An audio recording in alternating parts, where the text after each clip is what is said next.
went out with three main objectives, to assess the current food consumption and dietary practices in African cities and to examine factors in the urban food environments that drove, the food consumption patterns that we were observing. We did so many studies, at a local level. We did systematic reviews. We did something called photo voice. We did GIS mapping. I'm just going to share two examples of those studies to answer that question. Now, we first of all did a systematic review with meta-analysis to look at the evidence based on what the food consumption patterns were. We hypothesized that energy and fat consumption levels were going to be very high in relative to the WHO recommended nutrient intake goals.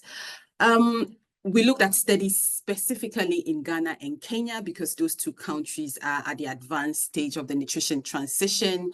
And we had 47 studies in all. What were the main findings? Relatively high consumptions of unhealthy foods and drinks, particularly sugar-sweetened beverages, among a quarter of the sample.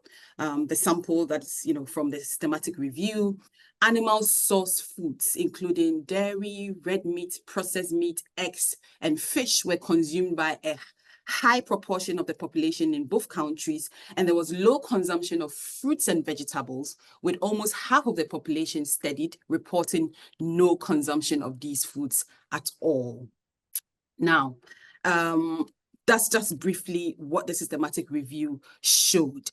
Now, we also did another study, to add on to the systematic review, where we did a qualitative 24-hour dietary recall in three settings, three cities in two countries. So in Ghana, it was in Accra and Ho.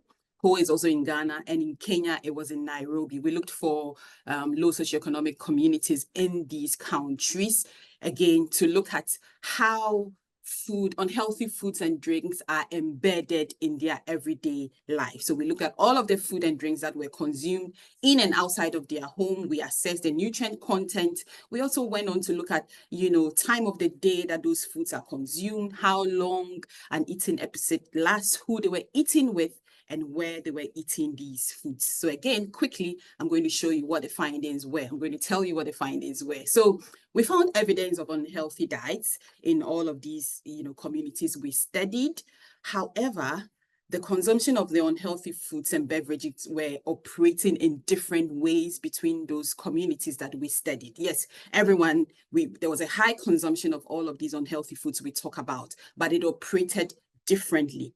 So in Kenya, we observed that there was a high intake of sweet foods and sugar-sweetened beverages.